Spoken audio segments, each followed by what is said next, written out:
for collaboration. We talked about that in chapter 4. All right, so chapter 5 and 6, we're going to cover that today. We're going to talk about chapter 5, which is relating to others in groups.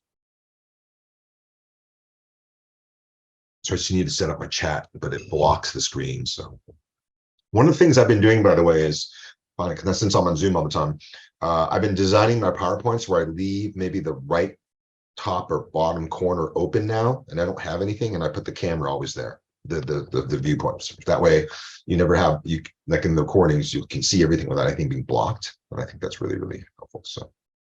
So again, if you have anything in the chat, just go ahead and type your interaction. I'm going to ask you some questions. That's the way I like to teach, interact with y'all. So learning objective, chapter 5. So 5.1, we're going to identify the task, maintenance, and individual roles that group members assume. So in all relationships, especially in your group, you need to do these 3 things constantly.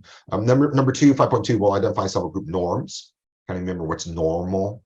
That often develop in small group discussions. And number 3, we'll talk about effects of status differences on small group communication, because status matters. 5.4, describe how 5 power bases affect relationships in small groups. I really find the power discussion interesting because you meet people and you realize, like, some people in the relationship have more power. Boss worker is pretty easy to figure out, parent child, I get that. But it's interesting when you have friends, like, or just in social relationships, or in your loving relationship, right? Like one's lover over another, you have different power bases and things that are going on, right? So it's never equal. 5.5 is identify factors that foster trusting relationships with others. Remember, trust is the foundation of all relationships. And 5.6, when you describe how relationships develop over time among group members. So we'll see that over time, you'll see your group and the relationships within it will develop and change as we get towards the end of the class. And then the class will end. But if you're in a group for like a couple of years, you can really see how the relationships develop over time. So let's dive in. 5.1, roles. So 5.11 is, who are you? Right? Like, think about what's your role. That's a good way to sort of figure out what your self-identity is. So in a small group, roles result from, number 1, people's expectations about their own behavior, their own self-concepts, and number 2, it's about the perceptions others have about the individual's perceptions in the group. So what I think about you in my group and kind of your power and status. Remember, it's not true, it's just my perception of you. And 3, people's actual behaviors as they actually start interacting with each other, and you start realizing maybe your perception was a little off or was really accurate because you're seeing the behavior and the interaction. You can kind of see what's going on. So, and ask yourself, what's your self-concept? Are you a hard worker? Are you a leader? Are you a time manager? What kind of expectations do you have on your own behavior? And then start thinking about, okay, you just met, I just met my group members. I watched their intro videos. We just maybe had an initial Zoom meeting. Maybe we can have a face-to-face meeting at a boba place or something, right? Or get coffee, get some ice cream, just get to know each other. And then we have some perceptions based on that. And then as you start building, working in a group, you see that how your inner perceptions are getting accurate or not, and you adjust those and things like that. So 5.12, let's look at self-concept development. First, we'll look at gender and sexual orientation. So one of the first things when you were looking at who are you, again, you're looking at your own self-concept, is your gender and your sexual orientation. So you're male, female, some transgender, and heterosexual, which is again about 98% of the human population, and 2% is LGBTQ, right? So like those things affect how you kind of conceive yourself, right? Male, female, something in between. And then obviously just your sexual orientation. Okay, so those are kind of easy and simple. The gender thing is for the most part pretty simple. We got rid of the whole blue pink binary. You know that it used to be that, so for some reason boys blue, girls pink, but now it's just we're just doing the colors of anybody can wear whatever colors. I actually wear some pink sometimes as to sort of support that, like we guys can wear pink easy. It's not there's nothing about it besides that it's a color. It's fashion day, right? It's a fashion expression, right? So 5.313 is look at the role of diversity in small groups, right? When you have different people from different backgrounds. So number 1, roles can be assigned formally or it can evolve informally, right? So you can just say, well, your role in a group is to do this, right? Like when you do the business presentation at the end of the class, you're going to have very clearly assigned roles, right? CEO, COO, CFO, like maybe CTO, right? And that's like Chief Executive Officer, Chief Operating Officer, Chief Financial Officer, and Chief Technology Officer, or Chief Information Officer, are all examples of just some HR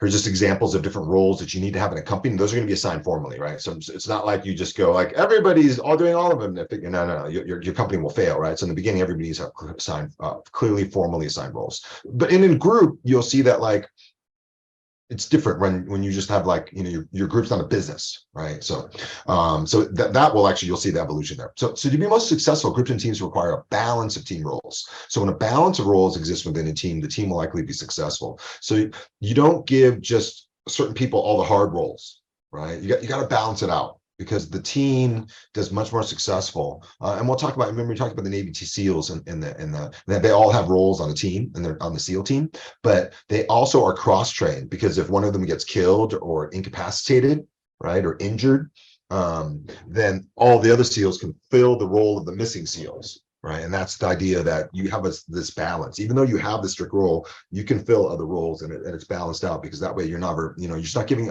everybody a good role or a bad role all the time, right? It's balanced out. People want to be treated fairly. And when you're in a group and you seem like you have a role where you're doing all the dirty work, you're not going to be happy, right? So the leader of the group needs to make sure that that's, you know, the dirty work's balanced, shared among everybody. And leaders should always go and do the dirty work first too, right? You lead by example.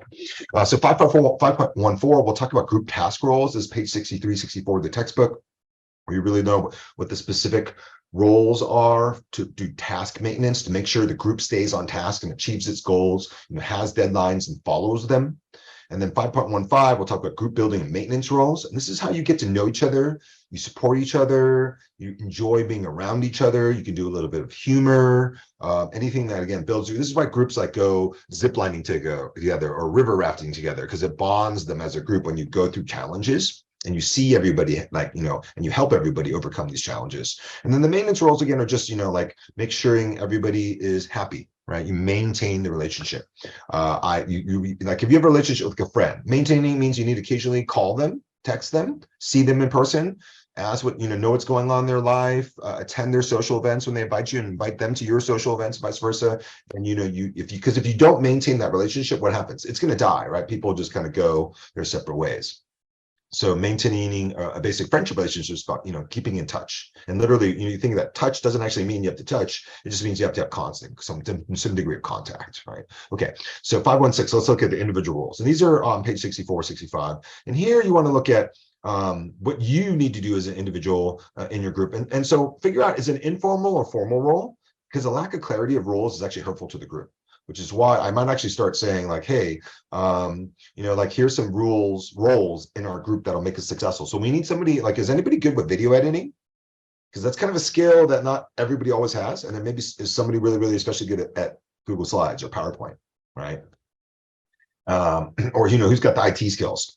Who's going to set up a Discord server for the group to just, you know, vocal chat with each other? Now, I love Discord. A lot of groups actually use it to communicate, to organize, and I totally get it.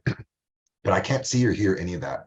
So again, just use, to some degree, if you're going to use Discord, try to just make sure you're also using the group discussion as well, just to make sure you get your Canvas online participation points.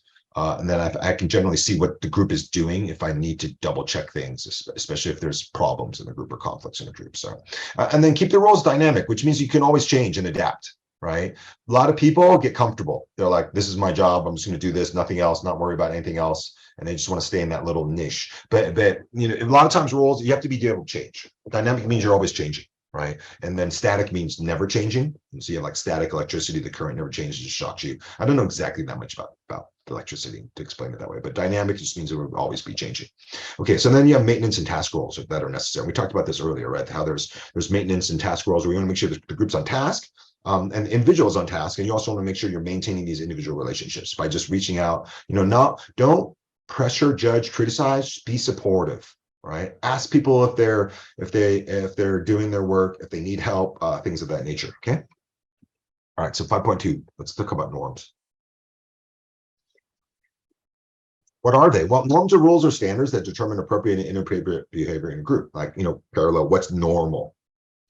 Like you're in a group with your friends. Like, can someone fart or burp in front of everybody and everyone laughs? Or does everyone get embarrassed and start accusing each other and pointing fingers, right? Or, you know, what's the norm for physical contact when you're in this group? Can you high five, hug, like put your arms around the shoulder? Like, you know, like football players huddle and you all like It's a great way for a group to actually communicate in a circle, or instead of like sitting at a desk or like standing around, but actually just huddle, right? It's a great, because you get touch, you get close. It shows that everyone's buying in, right? So, and then, so again, that's just what's appropriate, what's inappropriate. Can you show up on time or late or early, and just all these little norms develop everywhere. How do you dress when you come in the meetings? Does anybody care, for example? Or do you notice that like maybe people start dressing up a little bit, right? For setting this group norm of just like, I know we're just students in Zoom, but dress to impress, dress for success, right? And you'll notice that sometimes if you start dressing up for Zoom meetings, everyone else starts showing up a little bit dressed up. That happens at work all the time too, by the way. And so the norms also develop. So groups do things because you come structured, 4 assignments, you get used to doing the outlines, doing the presentations. And based on all the way those things are done in other groups, past experience kind of like influence, oh, well, we used to do it this way and it worked great. So let's copy that, right? So you see that norms develop, and other times they're just based on past experience. Group members bring them in and just say, hey, this is a normal way. This is one way we should do this, right? Like normally in this group, we should use Google Docs. And Google, I just don't know of any other cloud-based software platform that allows people to just work in a group so just so awesomely. I would have loved having Google Docs, Google Slides when I was in college, because the internet had just like barely come out. That's all we had. So, okay, let's look at examples of group norms. So dress, yeah, what's the normal way to dress at work, in your yoga class? I actually was thinking about going to buy some yoga pants, because I was like, I just wear shorts usually or sweats, and I was like, oh, maybe I should get some specific yoga based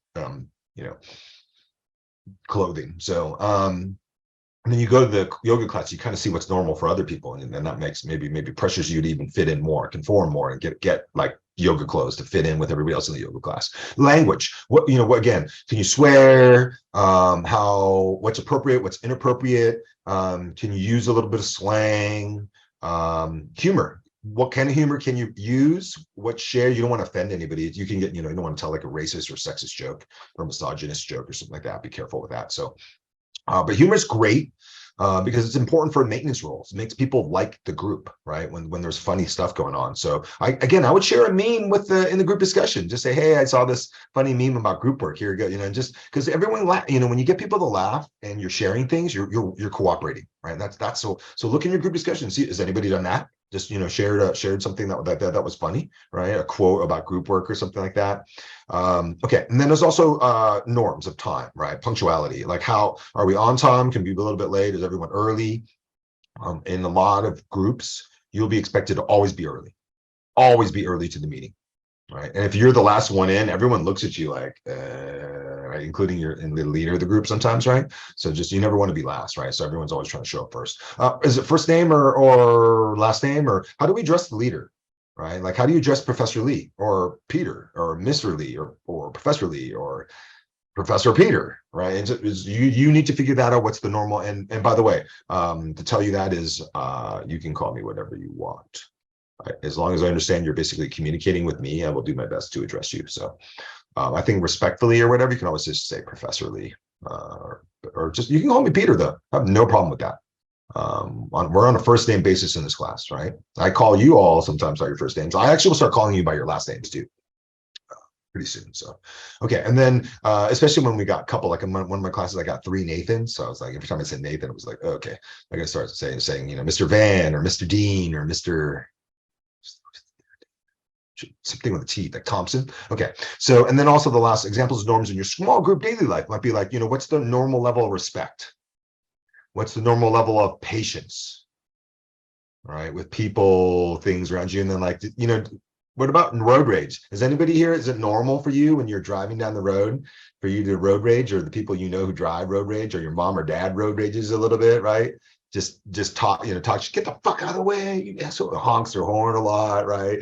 Gives the finger to people. I see this all the time. Like, people really get in conflicts. I've been driving for 30 years of my life, and I'm pretty mellow. And I drive an EV a lot of the time, which makes you a mellow driver. Because I think if you drive the car properly, you're not trying to drive super fast, because it wastes a lot of energy, whether it's gas or electricity, right? Fast acceleration. All right, so yeah, just to understand norms, you sort of figure that out. What's your norm for dress when you go to bed? Pajamas, underwear, naked. Naked is actually scientifically probably the best way to sleep, by the way. It's just, and you should also take a shower. It keeps your sheets cleaner. And also showering helps you start your circadian rhythm.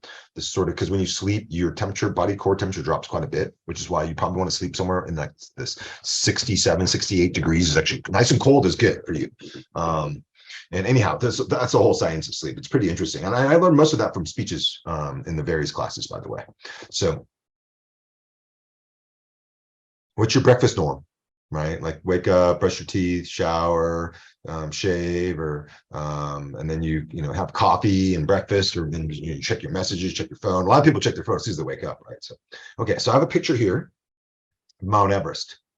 This is a famous photo that this climber, he's on Netflix, Nils, and he went up and down, and then everybody followed him. And as he's coming down, he took this picture of the queue of climbers trying to reach the summit of Mount Everest, which is, an epic achievement, by the way. And all of these people who are trying to climb Everest, and not the guides and the Sherpas working, but they've all, they've paid a lot of money to try and climb Everest, by the way. I actually have some friends who try to climb it. Sadly, there's also the Netflix story about the earthquake in Nepal and what happened to the Everest climbers there. So my friend was at base camps at 20,000 feet preparing his summit trip, which he had thrown down almost $150,000 to get everything, to fly there and get it all done, and training and then the actual fees. And then the earthquake happened, and then he almost died. And they have a cell phone tower at the base camp, so you fully use the internet. And he's live streaming Facebook, just like this, my 10, I was in it, and the snow came and we almost died. And now our whole thing got canceled, and we're just on a rescue mission. We're just trying to find and rescue other people who died in the earthquake and avalanche. And it's just like, what a way. And then they tried to go in 2020, and that freaking COVID happened. Like they were supposed to leave in like late March, and boom, shut down. And so, yeah, I was like, dude, I don't think you're meant to go climb this mountain, man. 2 times you went, and you had like a global pandemic happen, and the first time there was an earthquake that wiped everything out. So you kind of see, like, is this normal? This queue of climbers up Everest? Interesting, right? So, okay. So 5.23, let's talk about conforming to group norms. So, you see that I was talking about that earlier, how if I start dressing up and then I go to these meetings and everybody else starts dressing up, you see that people kind of feel some pressure to conform to the group norm that I've set, which is like, it's now formal dress standard for our Zoom meetings, right? So you look at the individual characteristics of the group members, and sometimes that'll show you how much that person is going to conform. Remember from Hofstede, we learned that sometimes people are very individualist, like Americans, and not collectivists. And so an individualist probably is not going to conform as easy as a collectivist would. Collectivists are really good at conforming. They do what everyone else does, right? They're really, really, really big about that. But Americans love to be individual, right, and unique. So you can kind of see how there could be some lack of conformity from an individualist versus a collectivist. And then the clarity of the norm and the certainty of the punishment for violating the norm also affects how much conforming there is. So if the norm is very clear, like you should dress this way, versus no, you can I'm not sure if there's a clear norm about how you should dress, but I do notice some people are dressing up, right? But not everybody. And then certainly, what happens if you violate the norm? Are you getting punished? So if you're certainly punished, you're going to follow the norm. If you break the norm and you kind of don't get punished, then you're probably going to keep on breaking the norm, right? So number 3 is the number of people who have already conformed to the norm. So the more people in the group who've conformed puts pressure on everybody else who hasn't. When I went to law school, there was like 160, 167, 168 of us, I think, when we started. My graduating class was like 100. So over 3 years, 68 people dropped out, transferred, or whatever. So, but what was interesting is there's, half of them are guys, half of them are women. Probably actually about 53% were women. So a little bit more ladies than men. So I remember when we started my law school class, there was like 10 guys with really long hair, right? And everybody in law school is kind of, it's conservative. It's very conformist. They teach you to think this way, talk this way, write this way, and if you don't, you won't graduate, right? So it's really, really conformist. But it makes sense because you're training to be a legal practitioner. So I remember like one guy cut his hair like a week in, like he looked like everybody, like me, short conservative haircut all of a sudden. We're like, whoa, what happened to your super long hair? And then I remember like by Christmas time, there was like one guy left out of 10. that had long hair. And then I remember that when he came back from Christmas break, he cut his hair. And I was just like, wow, you just see like it's conservative looking, clean cut, shave your beard, or at least keep it trimmed. Like look was just kind of being forced on you through law school. And I could see all the guys who at the beginning were totally rebellious in terms of the norm, and then how the norm just, since a bunch of us were following it, it grew. Everybody who resisted it just kind of got sucked in, and then everybody had short hair, right? So you see that's a great example of that, right? So you just, if a bunch of people have conformed, then that puts a lot of pressure on everyone else to like conform as well. But if very few people are conforming, then the people who haven't are gonna be like, yeah, look, not everyone's doing this, so I can do it, right? So and you always look for that consistency. The quality of the interpersonal relationships that are formed in the group also affect how much you conform. If you really like the people in the group, you'll probably conform more because you want to maintain that relationship with them and not strain the relationship by not conforming. And then the sense of group identification is formed, which is just, if you're really like, we're like the Crips or the Bloods, and you're getting the tattoos, we're red, all red, blue, and you're just really, really, really getting this group identification going on with with this gang, for example, the analogy is using. Just you're going to be very conformist. You're going to do what the group does. Talk like them, dress like them, quack, if the dog, walks, talks, quacks like a duck, it's probably a duck. So you start doing all these things and you're conforming to the group norms. Norms and culture. Okay, so the more culturally diverse the group, the more difficult it can be to communicate. So be sensitive and apply intercultural communication skills. That's actually the class COMS 035, intercultural communication. So what happens is if you have a very culturally diverse, right? Like look at the people in your group, watch their intro videos. That's what I use. You can kind of see, oh, like, we've got an Asian, we've got like a kind of an American, and we've got like a Hispanic, like a Latino and a Latina. So, and you notice the groups are kind of gender balanced, by the way. There's nothing that's all boys or all girls. I try to mix it up. That's actually one of the things I was trying to do, is balance the genders. And so just understand that you have to be sensitive and understand people are very, very different in how they communicate verbally, non-verbally, what their expectations are, what the norms are in their culture, especially, right? So trying to think of a great norm. For example, I remember the old days. You took, when you went to somebody's house that was Asian, you take off your shoes, right? That's the norm, right? And then but not everyone does that. Some people don't think about that, or don't understand that, or don't care about that norm. It's just, right? So, but then some people notice that the only people with their shoes still on, and they'll be like, "Oh, should I take my shoes off?" And I'm like, "No, it's not." Actually, I do it for cleanliness reasons, because like it just snowed 6 inches here, and if you don't take your shoes off, you're going to drip mud and snow all over the house everywhere, right? Just that doesn't make any sense to me. So yeah, keep your shoes off, so that way we can keep the house clean, right? So all right, so how do you do this? You got to, for 524 is let's establish some ground rules, right? And first of all, you got to make these clear from the start. So rules shape behavior and should help the team achieve its goals. So let's just say, like, let's really only make sure we adhere to our deadlines and due dates, right? Let's make sure that everybody in the group always knows what's going on, right? Like, you're going to be surprised how some students join a group meeting. They're like, I'm here, like, what's going on? Like, they have no idea what we're actually supposed to do in the meeting, right? They haven't prepared at all, looked at anything prepared. So just a good example of let's get some ground rules. So again, I would start that in my group discussion to say, hey, I think these are some chapter 5 we talked about today, about establishing clear norms and ground rules. So I think these are, if we can all agree upon these rules, I think that, let's just follow, make sure we stick to our due dates, right?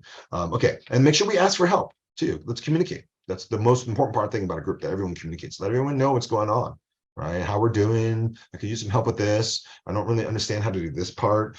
Things like that, right? Just, it's not a bad thing to ask for help at all. It's a good thing, actually. So, and then, should you start on time? What's the attendance policies? What about following through? So you talk the talk, but do you walk the walk? And how we correspond. We're going to use a WhatsApp group, chat on our phones. It just makes the most sense, and we can link Google Docs in there. But we want to make sure we're posting messages on our Canvas group discussion, because we get points for that at the end of the semester, right? So, all right, so let's talk about status, high and low. People have status. It's the way of the world. In nature, we have a pecking order. Like that's what chickens do. And then, like pack animals all have an alpha, and then there's, everyone follows. So status is like a hierarchy. There's a top, there's a bottom, people are in the middle, and status influences group behavior. So what creates status? We'll talk about that a little bit. First of all, let's learn about high status people versus low status people. So high status group members talk more. Low status people talk less. So you'll kind of notice that, like, if people are talking a lot, maybe they have some status, and people who don't talk very much in the group, they have low status. Okay. High status people speak with other high status people and less often to the low status people. So that all the high status people in the group will talk to each other, but they don't really talk that much to the low status people in the group. Now, low status people, when they talk, like to speak to the high status people, not to the other low status people. And they're very positive when they do, right? Like you tend to respect status. High status abide by the norms more than low status people do. High status people complain less than low status people. So low status people complain more. High status people talk to the entire group more than low status people do. Remember, high status people tend to talk to other high status people. Low status people like to talk to high status people. But when you talk to the entire group, high status people tend to do that a lot more. Often the leader of the group has the highest status. That makes a lot of sense, right? They're the leader. They have a lot of responsibility. They have more power. They have more status as a result, being the leader. And then in virtual groups, I'll give you a great example. I know a lot of people own a restaurant here in town, right? And when the restaurant owner comes in, they get treated really well and respectfully and friendly, and people are very talkative with them, right? They just, all the employees know that's the boss, and all the customers know that's the owner, and just, you see how people treat somebody when they're the owner of the restaurant and they're there, right? You notice the employees treat them differently. And the customers will treat them a certain way, right? Because they're very, very high status. In virtual groups, high status members use more I's and we's and use more complex words, and we're more instructive. So when you're in an online group, high status members used to use the pronouns a lot, and they're using a little more complex words, and they're more instructive, trying to instruct other people what to do. So what's your status level? Research shows that your perception of your own status in a group closely approximates others' views of you. So it's pretty accurate. Right? Are you low, middle, high? A lot of things give you status, right? Experience, age, money, famous names, experience. I think I said that right. I look at, for example, little kids on my son's soccer team, 7-year-old boys. What gives one boy more status than others? And it's like their ability to play soccer. Right? The better you are at soccer and the more respect the other boys show you and treat you, and then they'll even say like, I hope such and such comes to the game because we're going to lose if he's not here, right? And they really see that he's the best player, and that gives him a lot of status. My son, actually, he probably was I don't know he scored the most goals for sure on his team this year. And I remember like some of the boys were always saying that if Roman's not here, we're not going to win, we're going to lose. And it was just all because he was good at scoring goals versus some other kids. It's really difficult, right? Some boys don't even want the physical contact, which is interesting. Other boys love it. All right, so let's talk about power and influence. Similar to status, but now you can understand what maybe gives you status is power and influence. So power at its core involves the ability of one person to control or influence some other person or decision, right? So 541, let's learn about the power bases. So number one is legitimate power. And then we have referent power, expert power, reward power, coercive power, right? So I'm going to explain what all of them are, and I'm going to ask you, what's the most powerful power base of all five? And let's learn. So legitimate power is like, legitimate means that it should be there. So should parents have power over their children? Yeah, that's legitimate. Should police officers have power over citizens? Yeah, that's legitimate, right? Should teachers have authority over their students, power over their students? Yeah, that's legitimate, right? And that all makes sense, and people will accept that up to a degree. All right, so we have legitimate power. Okay, cool. Then we have referent power. So this is like your references on your resume. If you don't have any, you're toast. You want to have some references. And resumes should be full of achievements, not goals, achievements, what you've already done. So think, if your resume lacks, start achieving stuff. Think about like, okay, I need to actually get things accomplished so I can put them on my resume. All right, so referent power, right? Like when you apply to college, they'll often ask you for references, and a lot of people just use professors. I remember I used the pastor of my church, the dean of my college as an undergraduate when I applied to law school, 2 attorneys. I think that was it, right? So I had the dean of the school, preacher from my church who knew me into my entire life, and 2 other attorneys, and those were my 4 references for my law school admissions packet, right? And I remember getting a lot of feedback that said, you had awesome references, like those were kick ass. I'm like, yeah, because all 4 people support me and are helping and are going out of their way to help me in my legal career. And I, so because I asked them to, and I knew them, and they also respect it, right? Because a lot of people will tell you, if they're being honest, like, I don't really strongly recommend you because you've never really showed that much initiative, or you've been kind of, like not a good time manager, not reliable, or not accountable and stuff like that. So I've actually had some students ask me to refer them. I was like, okay, like, I'm not sure why. I don't really think that greatly of you. Like, you weren't that good of a student, but I think they had nobody else. And so when I wrote the recommendation, I was kind of like, it was lukewarm. So, so get awesome references. But if that's networking. If you haven't done that, start working on that, because that's something you need to put on your resume and a lot of the applications, right? So referent power is very, very, very good. Think about how nice it is if someone, it's not what you know, it's who you know, right? And these references open doors for you, right? One of my best clients in my life, he passed away, sadly. He's one of my best friends. I got the work because he was my friend. Y'all get that, right? It was like a reference that got me the best job I've ever had in terms of just pure salary and constant work. Yeah, that came through a reference, not because of skills or anything like that. Right? So number 3 is expert power. You're an expert at the law, at winning Zelda, expert at electrical work. There's so many things you can become an expert at. So expertise gives you power as well, because a lot of people who are non-experts will look to you because you're the expert. Lawyers don't get allowed on juries usually. Why? Because everybody in the jury will say, what do you think? You're the expert. And so the lawyer tends to dominate and influence all the rest of the jury due to the expert power. So they generally try not to do that too much.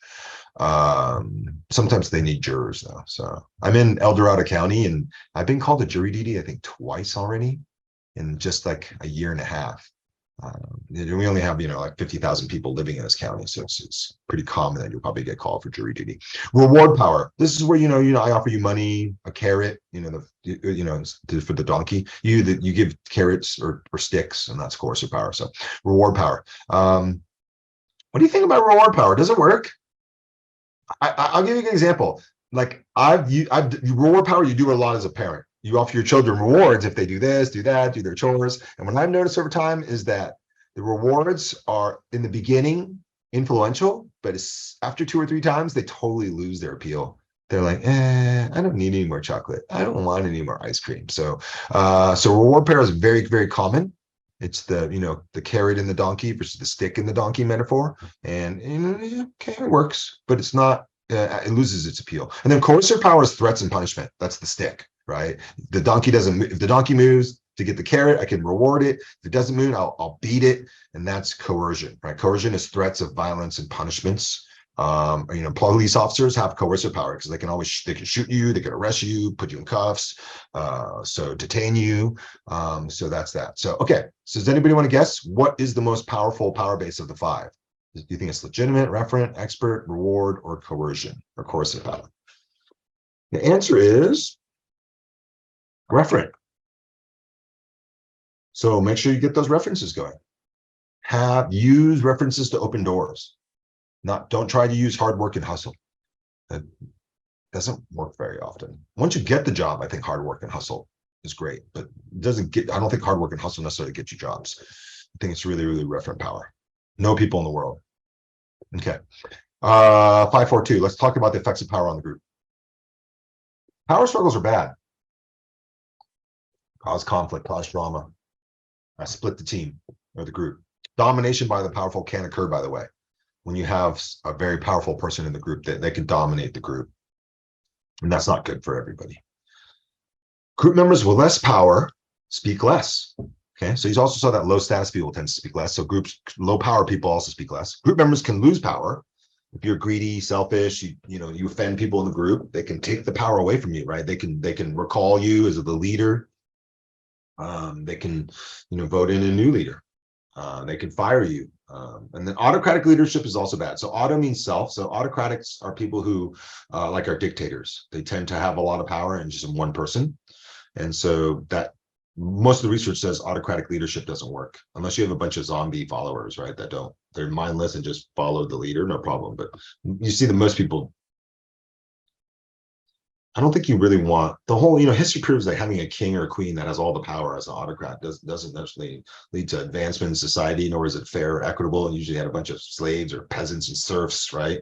And most of those people were all, those are the most of the people, and a very few people were living a life of luxury, right? So you can also gain power via participation, shows leadership, initiative, preparation. So volunteer for tasks. So you can gain power by participating in group tasks. And over time, you might be one of the most powerful member because you just did everything, did all the work on time, and you start to become a leader, basically. So, and then shared power among a group actually results in good communication. So that's why you have too much power or domination. It's bad. You want to kind of share the power around the group. So, it's always ideal if everybody in the group has a little power and not one person has all the power, right? That's actually ideal. Shared power. Gender, 543. So the Me Too movement. There's actually a movie coming out about the whole Harvey Weinstein thing. If you know, he's a movie guy who just sexually harassed, raped women all the time. Like, the actresses would come to him like, "Can I be in your film?" And he would be like, "Take off your pants first," type of stuff. It was really lame. But he's being punished finally. Also, Bill Cosby. There's so many people just caught up in Bill Murray. The glass ceiling, it shows that facts show that, here's an example. Glass ceiling is an invisible wall that minorities and women hit on their way to the top, right? You can't see it, and all of a sudden you're like, bonk. And so facts show this is true. Women are just 5% of Fortune 500 CEOs, which is actually down from a record of 6% high in 2017. Women are only 7% of the top executives in Fortune 100 companies. So like, you have thousands of executives for the Fortune 100 companies, and 93 out of 100 are all men, and only 7 are women, right? So yeah, there's definitely something called a glass ceiling, because otherwise those numbers would be much higher, right? So gender does matter. Women have a harder time. Minorities have a harder time when it comes for power. And hopefully that's going to change. And the source for that is the Center for American Progress in November 20th, 2018. So more women should start their own companies so they can be the leaders, right? Hopefully we can get there. Because right now, like, who are the women leaders of the world in terms of money and giving them power? It's pretty much Kylie Jenner and Kim Kardashian, right? It's like women who use their sex appeal to get power. So I'm like, let's find some, like, we need a woman president, by the way. I totally believe that. It's about time for America. A lot of other countries have had women leaders long ago, but for some reason we just, Hillary Clinton came closest, but okay. So let's talk about 5-5 trust. Trust in groups has been defined as the extent to which a person is confident in or willing to act on the basis of the words, actions, and decisions of another. So if your friend tells you, "I'm going to go to the concert, I'll take you," and you plan your whole life around going to that concert, right? It's because you trust that person. Because they could change your mind, not take you, things happen, right? And it's just so trust is like, how confident are you on that, and how willing are you to act, actually do an action depending on the words of another person, right? Because you trust them. Okay, so one interesting piece of research shows that in computer-mediated teams, like y'all are, levels of trust among group members start actually lower than in face-to-face groups, which is why you want to meet face-to-face if you can, right? Go get boba, go get pizza, go meet at Starbucks real quickly. Trust goes up when you meet each other face-to-face. But over time, trust actually increases to a level comparable to that in face-to-face teams, right? But you only have like 8 weeks. So you got to get to know each other quickly so the trust level can go up to the level of face-to-face. However, even time and experience cannot guarantee trust. A certain amount of risk is always involved when you trust another person. So I would tell you in life, certain things, you want to be careful about who you go out and give your trust to. You'll learn that lesson. And some of them are painful, by the way, but it's just, not everyone's trustworthy. People are selfish, they're greedy, they're manipulative. But anyhow, so in virtual teams, trust is more likely to develop through task-oriented responses, such as timely information sharing and appropriate sound responses to electronic communication. So you're on a virtual team. How do I develop trust? I need to actually reply to stuff in the discussion, right? Be timely about it and share, and make sure I make appropriate sound responses to everything that's electronic, all the messages, right? So there you go. For me, I like even just doing thumbs up, right? Just to let people know I got the message. I don't really have to reply to it, but thumbs up just lets everybody know I read it, I agree. And all of that is a great way to just give appropriate sound responses to all the electronic communications. 5.6, the development of group relationships over time. So first of all, you go something called primary and secondary attention. So let's learn about them. So primary attention is the social ease and unease and stiffness that accompanies getting acquainted, right? We all deal with that when you meet people for the first time, like, dates are like that, right? There's a lot of primary attention as you try and get to know each other. So students placed in a discussion group of strangers will experience these tensions most strongly during the opening minutes of the first meetings. The earmarks of primary tensions are people are extremely polite. There's a lot of apparent boredom or tiredness and considerable sighing or yawning, right? It's a normal part of group development. A group leader can actually minimize this tension, however, by helping members get to know one another, perhaps through get acquainted exercise or brief statements of introduction, which is why you did intro speech. And I would say, hey, I would just say, I would copy and link all the YouTube video introduction speeches on your own group discussion. So you don't have to go there and find them in the introduction thread. They're all in your right there. Why not? Right. And just that way everybody can watch them and get to know each other. And you can see a leader is a great way to just minimize the get to know each other attention and get over to the primary attention. Now, secondary attention, according to Borman, occurs as conflicts arise and, for instance, opinions emerge in the group. Whether recognized as a personality conflict or simply as a disagreement, secondary attention surfaces when members try to solve the problem or accomplish the task facing the group. So secondary attention always results from power struggles, and it usually establishes group norms. So once you start working in the group, you're going to apply it. You're going to get all the tension there. And that's called secondary attention, because that comes from you actually trying to like finish your assignments in this case, in terms of what your goal is trying to accomplish or your team is trying to accomplish. Look at gender. It matters. How men and women communicate is different. So Deborah Cannon's best-selling book, You Just Don't Understand, great book, by the way, struck a responsive chord by identifying gender differences in verbal communication. Her work popularized a research conclusion that most of us already knew. Both within a given culture and from one culture or another, men and women have very different communication patterns. So it doesn't matter for American, Alaskans, Mexicans, Italians, Brazilians, Africans, Middle Easterns, Asians. You see that interestingly enough, across the cultures, men and women really have different communication patterns. So when your group has men and women in gender balance, you're going to notice a little bit that men and women speak differently. So working with men and women is interesting. So here's some interesting facts that you should learn, and they're all cited down here at the bottom.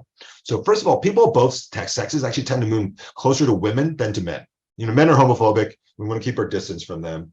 But men and women will move closer to women, but men will not move closer to other men. Okay. So women tend to move closer to others than men do. So women overall are much more cool about proximity communication and spatial communication and touching than men are, as they get closer.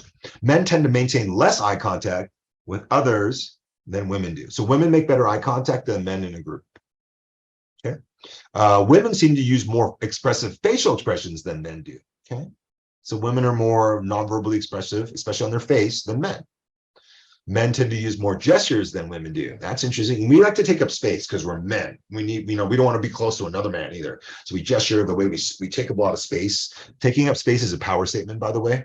A lot of cultures are very patriarchal, by the way. So yeah, men tend to use more gestures than women. Men initiate touch more often than women do. So even though women get closer, men start to touch, right? They initiate the touch. Let's shake hands. Let's high five. Give me a hug. I see that a lot with guys and girls, how guys initiate hugs and touches a lot more than the women do. Like, oh, give me a hug, right? The men tend to do that more. And the women speak with less volume than men do. That's definitely true, by the way. That's definitely true. I very rarely have volume problems with men, but it's actually kind of common where I'm like, I can't hear you. You gotta speak up. And sometimes they're like, I feel like I'm yelling. I'm like, yeah, that's good because I can actually hear you. So that's not bad. You feel like you're yelling. I feel like I can hear you now, right? Good. Okay. So culture matters too. So let's look at that 5.6.2. Culture, remember, we broke it up under Hofstede through individualism and collectivism, high context, low context, and high contact, low contact cultures. And then also there was the feminine, masculine. But a lot of people don't look at that as much. They really focus on these three factors of culture. So are you individualist or are you collectivist? Do you live in a high context culture or a low context culture? And are we a high contact or low contact culture? Right. And if you remember, the answer is Americans are number one in individualism. We're very low context culture, and we're medium contact. We're in the middle, right, in terms of contact. So Other cultures are lower than us, have less contact, and other cultures have much more contact than Americans do.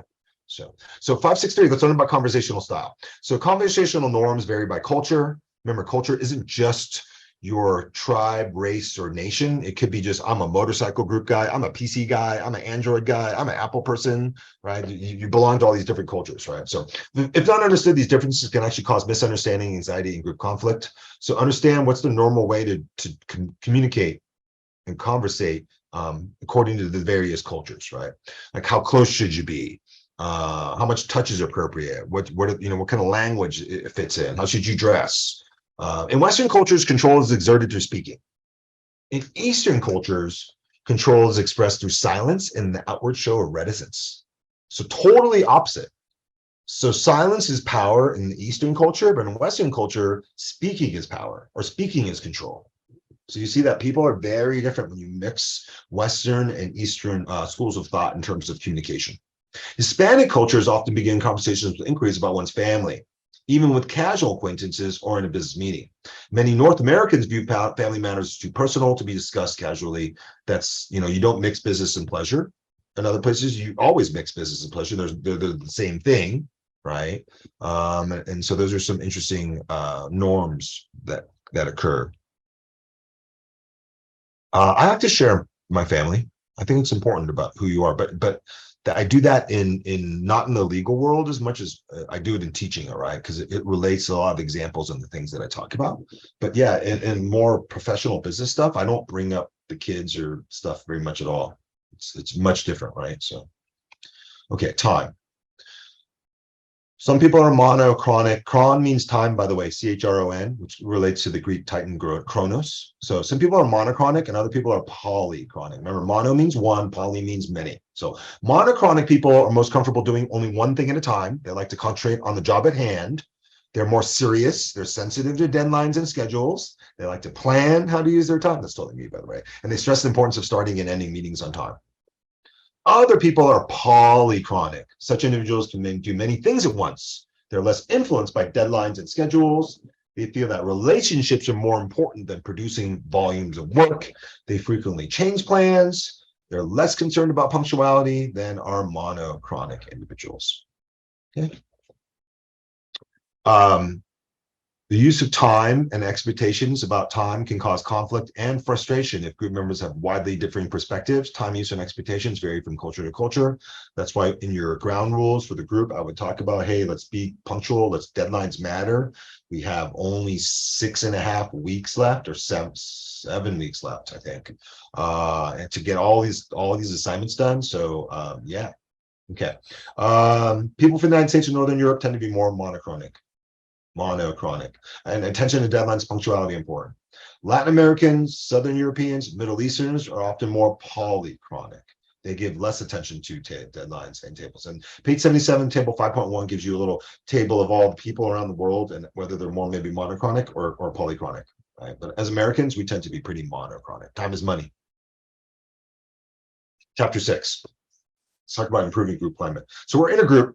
We want to make sure the climate is positive and supportive. So how do we do that? Well, let's talk about that in chapter 6. So learning objectives. So 6.1, we're going to identify the behaviors that contribute to a defensive or supportive group climate. You want it to be supportive, not defensive. 6.2, we'll identify examples of confirming and disconfirming interpersonal responses. Okay. Everybody wants to be confirmed. If you're a Catholic, you got confirmed, right? You don't want to be disconfirmed. But people say things and do things that are disconfirming all the time. 6.3 will describe these 4 factors in group cohesiveness. 4 factors in group cohesiveness: stick-togetherness, loyalty, attraction to each other. 4, we'll talk about the communication networks and their effects on group climate and individual satisfaction, like you're online.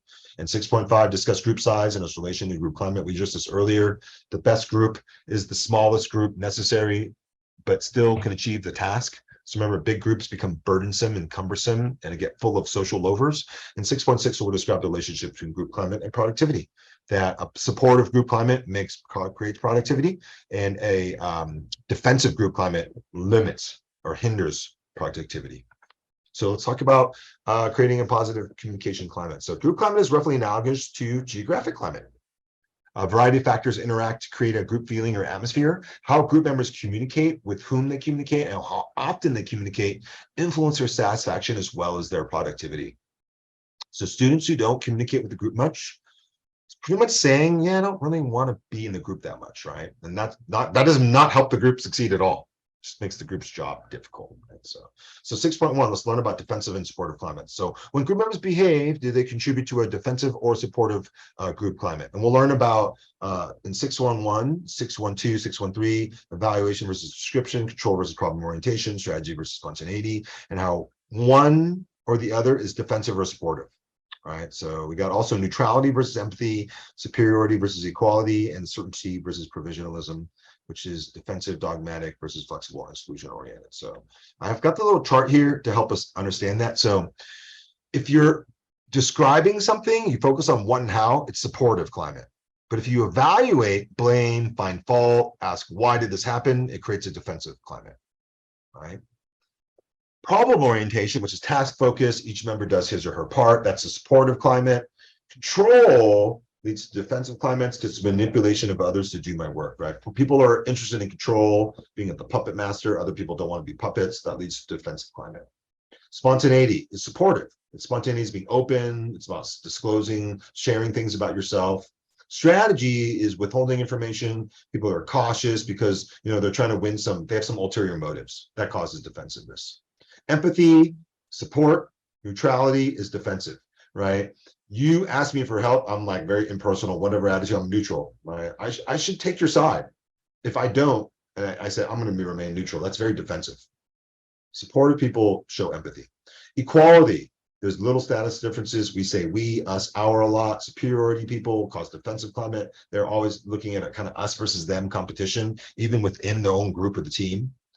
And they make cliques or little coalitions within the group or team, right? And so that's never good, by the way, if you have a little clique inside your group. And then provisionalism. That's why I don't allow friends to be in a group, because I'll put two people who are friends in a group, and they'll make a little clique inside the group where the two people are friends and the other three people in the group aren't friends with those two people, and that clique will cause some problems. And then provisionalism is supportive. It means that, hey, we can be flexible. We're ready to be provisional, right? That we can change. We have contingency plans, backup plans. Certainty is no, we got to do it my way or the highway. We're fix it, right? We got to do what we plan. We're not changing, right? So that's defensive climate. 6.2, interpersonal confirmation and disconfirmation. So let's identify examples of confirming and disconfirming interpersonal responses. Go students. So, here's your time to interact in the chat.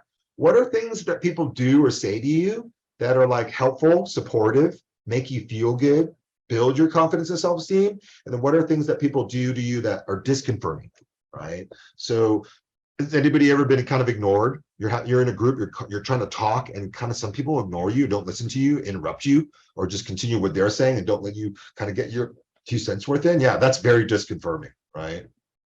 People are in a group and they forgot your name. Like, kind of means you're not important to know who you were. That's a little disconfirming, right? If I was in my group, I'm going to learn everybody's names. By the way, at the end of my class, all the time, I have a bunch of group people. They don't even know the names of their group mates. They're like, yeah, it's a dude. Yeah, I'm like, holy shit, your group must have sucked. Like, really? You don't even know? You worked with this group member for 8 weeks or 7 weeks now, and you don't even know their name. I mean, you don't care. That's what it means. You just don't care. That's what it means. Like, you don't even know the name of your group member, right? And then other group members learn their group members. One of the things, by the way, I'll ask you to do in your group presentations is say your group members' names to show that you know them, because it shows a lot of cohesion. This is why I learned through the speeches that people don't know, because they'll be in their group and they'll be like, oh, the next speaker is and I'm like, holy schmoly, that's terrible. All you have to do is go learn their name and put it in your slideshow so you don't effing just forget it, right? So that's a great way to show me you're incredibly lazy. You don't even, it's super easy to find your group mate's name, right? So if you don't know it, just pretty much 100% saying, I'm lazy, I don't care. Yeah. So those are all good examples, right? Of just, you see people constantly doing and saying things to you that are confirming and disconfirming. Servers, I'm very confirming. I'm thankful, appreciative, polite, try to tip well, right? And if you've ever been a server in the service industry, you can see that customers often do disconfirming things too, right? They can be super rude, super demanding. Some people don't even tip. By the way, if you don't like tipping, you shouldn't eat out, period. Like that like, you suck. There's like people who don't tip. That's messed up. You ever seen Reservoir Dogs by Quentin Tarantino? And they have the big discussion at the beginning where they all have secret names, right? Mr. Brown, Mr. Pink, Mr. Jones, and Mr. Pink won't tip, and they're all like, "What the hell? You suck for not tipping." Okay. So one of the most frequent complaints of group members is that communication in the group seems disconnected, disjointed, fostering vague feelings of uneasiness, as if the members were being disregarded. Yeah. So this is every time people communicate with the group and they don't get responses from group members, you're being disconfirmed, which causes that person to feel, the group to feel disjointed, vague, uneasy, and disregarded. Those are all terrible negative things to do a group and to a group member, right? So confirming responses are those that cause people to value themselves more. Disconfirming responses are that cause people to value themselves less. So let's learn about disconfirming responses, page 82, 6.21. So examples are ignoring people, interrupting them, doing things that are irrelevant. Right? Remember, we learned about the fallacy of the red herring, this irrelevant distraction. Disconfirming responses are tangential, they're impersonal, like I don't know your name. They're incoherent, don't really make sense, and they're incongruous. So you say something, but you're like, oh, you did a great job, right? The body language and the nonverbal communication totally contradicts what you're saying, right? So people do that all the time. You're like, oh, you're having a great time? And then people be like, yeah.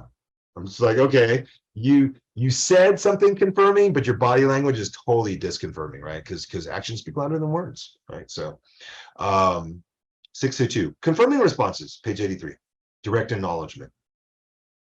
Oh yeah, that's great. That's a great idea, Joe. Because you know their name, you can say it. Nonverbal support. I like nodding. Right? Thumbs up. People are saying stuff. You don't interrupt them. You just show nonverbal support. Right? At the end, clap. Agreement about content. Again, just that's confirming response. Verbal and nonverbal. Supportive responses. Verbal, nonverbal. Clarifying responses. Verbal, nonverbal, and all confirming. So don't do these things unless you're doing that on purpose because you really hate that person and you want to do that. Well, you want to be just confirming it. I get it. But in a group for work, be confirming. Group cohesiveness, stick togetherness. I actually measure this in your group presentations. So one of the things I'm grading is the level of group cohesiveness in your group presentation. So can I tell your group likes each other, supports each other, fights for each other? They're loyal to each other, right? So group cohesiveness is the degree of attraction members feel toward one another and toward the group. If you feel cohesive, you will want to get an A and make sure everybody else gets an A, and you'll work your ass off to get the group to get an A, right? That's cohesiveness. It is a feeling of deep loyalty, of groupness, often called by the French term esprit de corps, a degree to which individuals have made the group goals his or her own. It is a sense of belonging and a feeling of high morale. Faith and optimism in the group. Yeah, right. Cohesiveness. Cohesiveness results from the interaction of a number of variables, including group composition, know your group, male, female, where are we from, culturally, individual benefits derived from the group, task effectiveness, context, and first and foremost, communication. So if the group communicates well with everybody in the group and everyone in the group communicates with everybody else, you're going to have a lot of cohesiveness. That's actually the number one way to really build it, right? And the productivity of groups and teams is strongly related to their cohesiveness. So cohesive groups succeed, uncohesive groups tend to fail. And communication is the number one influence of cohesiveness. So you see practice that in this class, in this group, and you can have a successful group. 631, composition and cohesiveness. Let's talk about how to build a team. So cohesiveness develops around both task and relationship dimensions. Building a group solely on the basis of similarity and interpersonal attraction is likely to lead to strong cohesiveness based on relationships, but mediocrity as a task group. This is why self-selected groups are often less cohesive and less productive than groups in which membership has been assigned carefully with the group's task in mind.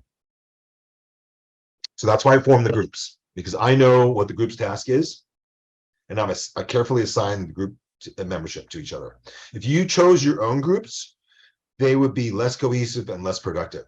Even though you would think that choosing groups of people who are similar to you or that you like will make for a better group, it actually makes you cohesive because you know each other really well, but you're usually mediocre as a task group. Your productivity is right? So that's why you want to work with people that you become friends with, not work with people you're already friends with, because you actually don't get that much productivity, even though your cohesiveness is actually pretty high because you're already friends.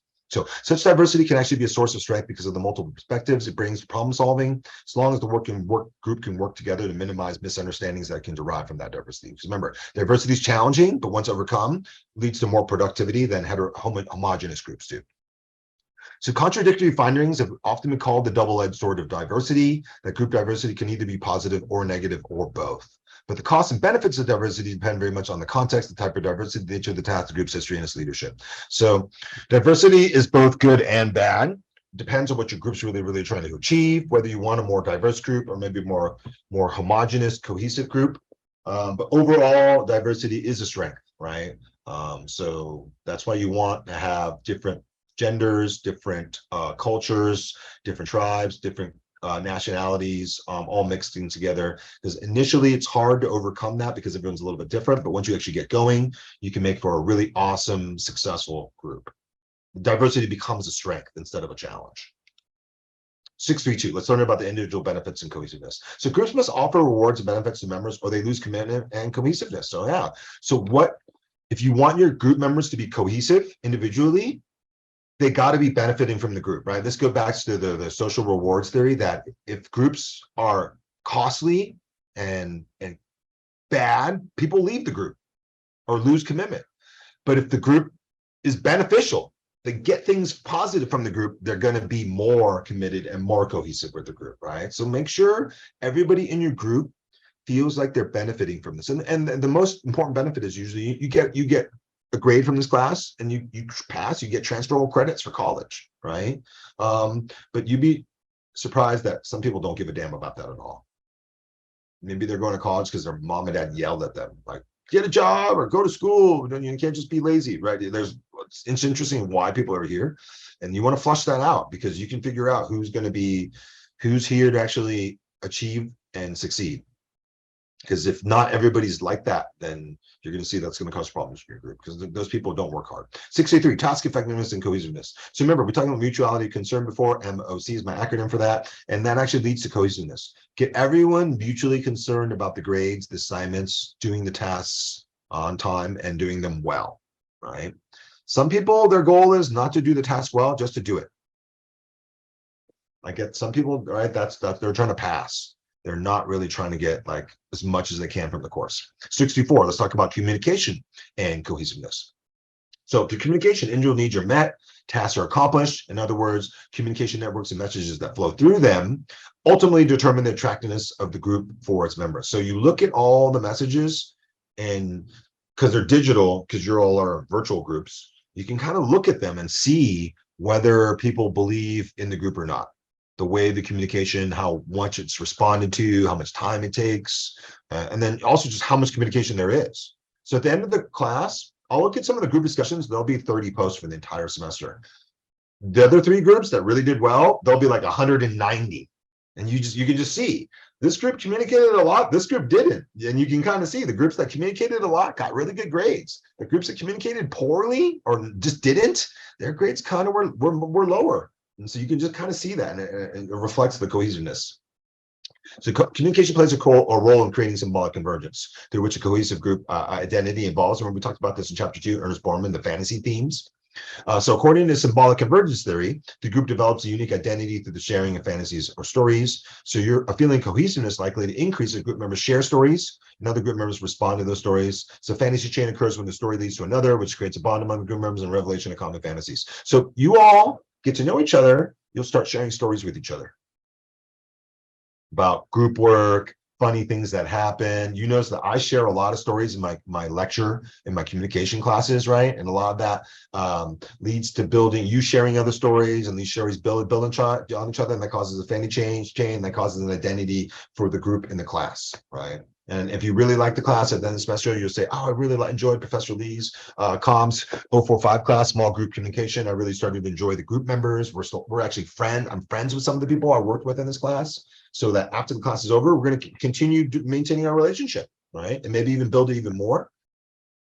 And that causes even, again, just more fantasies and things to build off of that too. So cohesiveness online, that's you all, by the way. So less motivated group members, you see regular contact and process feedback can help them, right? So if you have less motivated group members, there's a good chance that you have one in your group or two. Regular contact and lots of feedback to them. Let them know how they're doing, whether how they're motivated, are they satisfied, right? We recommend initial face-to-face contact if possible, right? That builds a lot of cohesiveness. Why aren't you doing that? I'm going to ask your groups. You all know each other, who you are. Why are you not trying to do a face-to-face meeting, right? Just once. It builds a lot of trust, builds a lot of cohesiveness, makes people more communicative. If this is not possible, but it is, because it's not like you all live hundreds of miles apart, right? You all live probably a couple miles apart. So meet face-to-face. And then all this builds trust, by the way, right? So virtual co-presence is good too. If you really can't do this, the next best thing is have regular Zoom meetings for the group, just to talk about things, get to know each other. Maybe you're using Discord, but just remember, post those messages. Just let everyone know we're having this Discord meeting here, so I can at least see that. I don't know what's said in the Discord meeting. Maybe someone can summarize it and put it on the group discussion, but I can at least see that you're doing these meetings in places and things like that too, right? Communication networks. So another influence in group climate is the communication network, the pattern of interaction within a group or who talks to whom. Many patterns can emerge. Are you text messaging, using WhatsApp, using group email? Are you using Discord? Are you using the group discussion? Are you using Google Docs? And all the patterns on how people respond, how fast it is, how slow it is. All this will affect the success of the group in terms of its cohesion. So in general, groups in which free communication is maximized are generally more accurate in their judgments, although they actually may take longer to reach a decision. Because people don't respond quickly or sometimes take a while. Sometimes that's me, by the way. I get lots of emails, lots of Canvas messages. Some of them are not that constructive in my use of time answering. People email me, they were like, how do I log into Canvas? I'm like, man, I don't know. I'm not a student, but I assume you just log in and you see your schedule and you click the link and it takes you there. But I was really surprised. I was like, I don't. It's not a good question to ask your professor, by the way. It makes you look hella lazy. So Canvas is pretty easy, in my personal opinion. I don't think you even have to be tech savvy. You just click all the links, right? Syllabus, files, discussions, announcements, homepage, modules. Okay, and then click all the links that are in all those things, right? And that's actually how I navigate websites. That's what I like to do. I like to click everything because I'm kind of like, why is it here? What does it do, right? But that's just me. I'm kind of anal retentive perfectionist. So anyhow, and when interaction is actually stifled or discouraged, people have less opportunity to satisfy their needs through communication, then people become less satisfied in the group. So case study, chapter 6, Harley Davidson. So this is in the 1980s.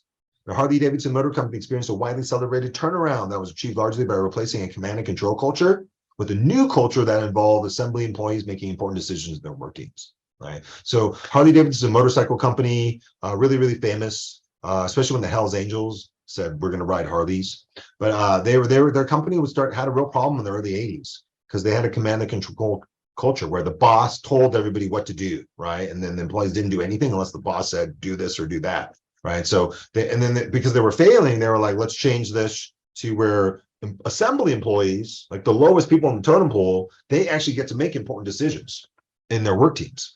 And the research has concluded that to improve cohesiveness within work teams, companies should always do two things. So this is based on the Harley Davidson case study. You need to increase team members' influence over staffing and training, and treat employees with greater fairness, and work to enhance perceptions of fairness. So you replace the command and control culture, you allow employees, you empower them, and you do that by letting them have influence over staffing and training. So team members get to have some influence on who they hire, and then who they actually train them. Right, they actually have membership and influence over that process, and you need to make sure all employees are treated with fairness, and you enhance perceptions of fairness, which means it doesn't actually make it fair, but you make it look fair, right? That's what perceptions mean. So companies are successful when low-level employees who are actually doing most of the grunt work, right? They actually have influence over who's hired to work with them and how those people are trained. And then make sure everyone feels like it's a fair place to work. They're treated fairly, and like you have a good shot at promotions and all that stuff, right? So like fairness. You know, it's not just the prettiest girl that's getting all the promotions. I've actually seen that happen in a company. Or you see that like the son of the owner is the one who's getting all these advantages, and that just makes it seem like everybody else is not treated fairly, right? Because we're not the owners. There's no nepotism there, right? So it's snowing so awesome right now. It's so pretty. I actually shoveled. It's a ton of work because I had to shovel the whole driveway and the back deck so I can get to the hot tub and work around. And but the dogs love running around in it. It's super nice, and it's nice and white and fluffy. It's so pretty, by the way. It just makes the world look awesome. It just gets full of snow. Everything looks white. It's just pretty. So, all right. So group size. What's the right size for a group? Well, you all got to sign a group of 5 or 6, but in real life, you can kind of figure that out, right? Like how many people should be in my club? Right, if you want to start a club. So as a group size increases, complexity increases. That's bad. And the principle of diminishing return sets in, which is really, really, really important principle to understand, right? The principle of diminishing returns is you're putting something in, effort, work, but you're getting less and less return, which means that you should probably stop putting the time and work into it at that point, right? So, and a lot of times there is, you know, you ever had a relationship where you hit the principle of diminishing returns, all the work, time, and effort you put in this relationship, you're getting less and less back. So you probably at that point will terminate the relationship, right? So moreover, individual group members' efforts tend to decrease too as well. So just group size is bad. Big groups are bad. They're you know, it's more complex. You're getting less return for the amount of effort you put into the group, and then individuals don't work hard anymore too. Their efforts tend to go down. So groups should be large enough to include people with the skills necessary to get the job done, but small enough to encourage maximum participation. So yeah. So what's the best size? You know, you're an NBA coach, 5 players play basketball at a time. How many of your players should you play in a game?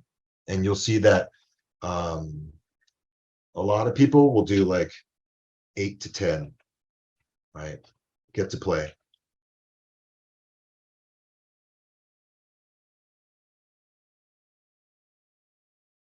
You can have up to 15 players on your team.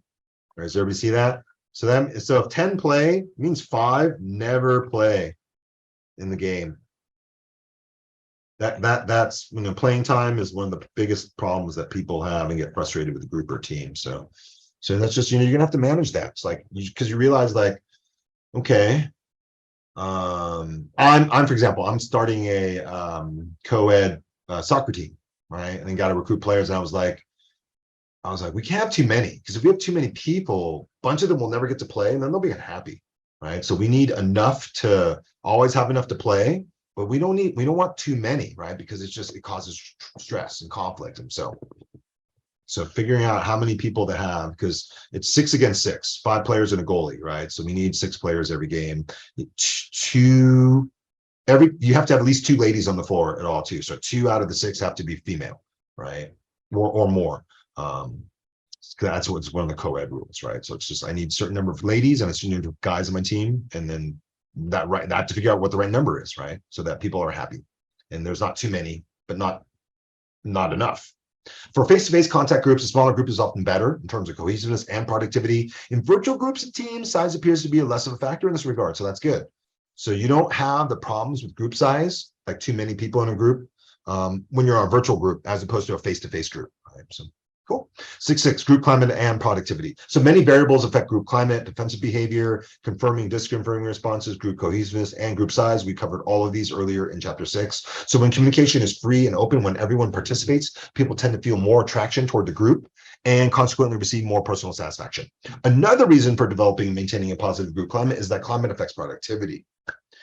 There is substantial evidence that factors such as strong work norms and cohesiveness interact in groups and teams to increase productivity. Trust is important. By the way, if I was rich and I had the resources, I would actually buy t-shirts for my group and find out everyone's size, buy the t-shirts, and then give them to everybody in the group. And then maybe when we do our presentations, all the group members can wear their t-shirts that even says their little group name on it or something, right? Sorry, bye. But you see that's you know, a lot of extra effort on some member of the group to get that done. But that would be an incredibly cohesive move. And then if everybody actually wore their t-shirt in the group presentations, all 4 of them, I will give you hella points, by the way, if you did that.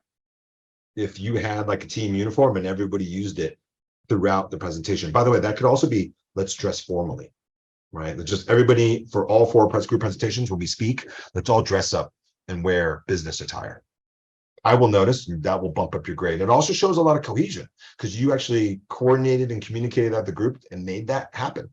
So, okay, 661. Remember, trust is the important foundation of all relationships. So let's learn about a trusting atmosphere. So when a group has a trusting, open atmosphere and a high level of cohesiveness, members do not fear the effects of disagreement and conflict, right? So cohesive groups have strong enough social bonds to tolerate conflict. This is why cohesiveness is so important. Because when you disagree and have conflict with people, it can hurt the relationship. But if you have enough strong social bonds, you'll always stay friends, even though you disagree, right? How many of us have friends we can disagree with, right? And it's cool because the friendship will always be stronger than the disagreements because of the level of social bonds that we have with people, right? Or the level of trust we have with the people. So it is a mistake to think that positive group climate and group cohesiveness mean everyone is nice all the time. All right, so quite the contrary. In a highly cohesive group, members know their ideas will not be rejected for their views, and therefore they're willing to express them, even though expressing them may provoke disagreement. So you're willing to say things that may cause conflict in the group because you trust the group that this conflict won't hurt the group. We all are beyond that, so we can discuss interesting, disagreeing ideas, right? A good friend is somebody you can disagree with and have a conflict with, and then your friendship will never break because of those things, right? That the relationship's stronger than these little things.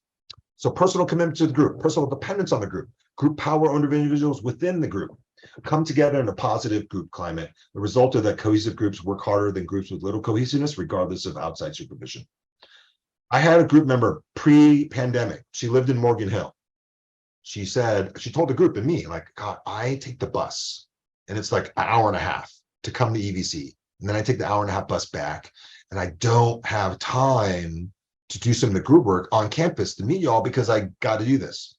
So one of the group members was like, I have a car, I'll pick you up. I'll drive and carpool you. And so they spent the whole semester working in the group, and they carpooled together back and forth. And at the end of the group, they were super good friends because they spent a lot of time talking to each other, driving back and forth from Morgan Hill. And then the atmosphere was super awesome, trusting, because why? One group member put a lot of extra effort into driving the other group member around so they can be a better group.